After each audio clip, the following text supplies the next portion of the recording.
मैं हूं राजीव सूर्यवंशी, एक मोटिवेशनल स्पीकर। आज मैं आपसे कुछ नेटवर्क मार्केटिंग के बारे में या सेल्स एंड मार्केटिंग के बारे में मैं आपसे कुछ डिस्कस करना जा रहा हूं। और मेरी बात को ज़रा सावधानी से, संजीदगी से सुनिए।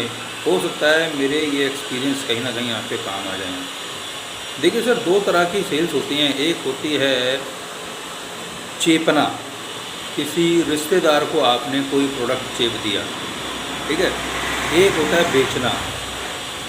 चेपना तो सर एक लिमिट तक ही काम आएगा, क्योंकि अगर आप किसी को भी कुछ भी आप भाई बंदी में, रिश्तेदारी में अगर आप दोगे तो वो शर्मा शर्मी में आपसे एक दो बार ले लेगा। मगर जो बेचने वाली जो क्वालिटी है वो तभी सर रिपीट ऑर्डर आएगा जब उस प्रोडक्ट के अंदर दम होगा।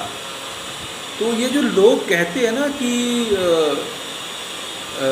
Network is equal to net worth, मुझे लगता है ये कहीं ना कहीं ये जो वर्ड्स हैं, ये जो शब्द ये बोल रहे हैं, ये कहीं ना कहीं गलत बोल रहे हैं। क्योंकि अपने हिसाब से तो सही बोल रहे हैं कि जितना बड़ा नेटवर्क होगा उतनी बड़ी नेटवर्क होगी। मगर सर क्या चेप कर नेटवर्क बनेगा? नहीं बनेगा सर। कारण क्या है कि अगर आपके प्रोडक्ट में दम होगा और आपकी क्वालिटी में दम होगा, तभी कस्टमर रिपीट ऑर्डर लेगा, रिपीट ऑर्डर देगा और वो उसको सेल कर पाएगा। उसके अलावा भी मार्केट में कंपैरेटिव रेट होने चाहिए, कंपैरेटिव क्वालिटी होनी चाहिए। आपकी क्वालिटी 21 होनी चाहिए, 19 नहीं होनी चाहिए, तब आप मार्केट में सर्वाइव कर सकते हो। तो मुझे लगता है अगर ये सब बातें अगर होंगी तब ये लागू होता है कि network is equal to network. जो सेल्स के लोग हैं, ये लोग मतलब मार्केटिंग, नेटवर्क मार्केटिंग की अगर मैं बात करूं तो अगर 150 करोड़ की आबादी है, अगर मान लो ये हर महीने 1 करोड़ लोगों को अप्रोच कर रहे हैं, तो उसमें से 80 लाख, 85 लाख, 90 लाख लोग जो है ना बैक मार जाते हैं। तो उसका कारण जो है वो यही है कि ये लोग जो हैं, ये लोग सिर्फ अप्रोच करना जानते हैं रिश्तेदारों को। मगर अगर वो रिश्तेदार ख़त्म हो गए, इनके पास क्वालिटी नहीं है इस प्रोडक्ट के बारे में।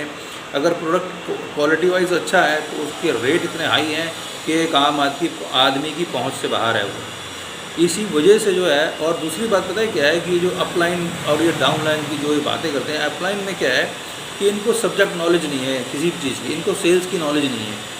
ये मोटिवेट कर तो सकते हैं, मोटिवेट एक लिमिट तक तो आदमी करेगा, बट जब तक उसको प्रोडक्ट के बारे में पता नहीं होगा, सेल्स के बारे में नहीं मालूम होगा, वो माल नहीं बेच सकता सर वो।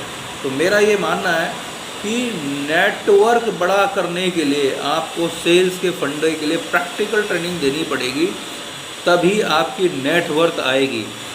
बेवकूफ़ बना के चेप कर आप एक लिमिट तक तो आगे जाएंगे, और जितनी हार्ड वर्किंग आप कर रहे हैं, जितनी फास्ट हार्ड वर्किंग कर रहे हैं, वो सारी फेल हो जाएगी। 80-85% लोग जो है आपके नेटवर्क से गायब हो जाएंगे, क्योंकि उन्हें सिस्टम समझ में नहीं आएगा। तो अगर आपको सिस्टम अच्छा बनाना है, नेटवर्क मार्केटिंग को आगे बढ़ाना है, तो मुझे लगता है नेटवर्क मार्केटिंग के जो ये महागुरु बैठे हुए हैं, इनको अपने सिस्टम को थोड़ा सा चेंज करना पड़ेगा।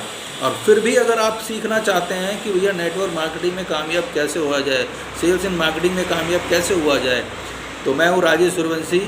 नेटवर्क मार्केटिंग में अभी तक मैंने अपने लाइफ में अपने लोगों को जो ट्रेनिंग दी है, प्रैक्टिकल ट्रेनिंग दे दी है, वो करीब कम से कम 15 से 20 हज़ार लोगों को ट्रेनिंग दी है, और वो कहीं ना कहीं कामयाब है अपने बिज़नेस में, अपनी जॉब में। तो आप भी इसका फ़ायदा उठा सकते हैं।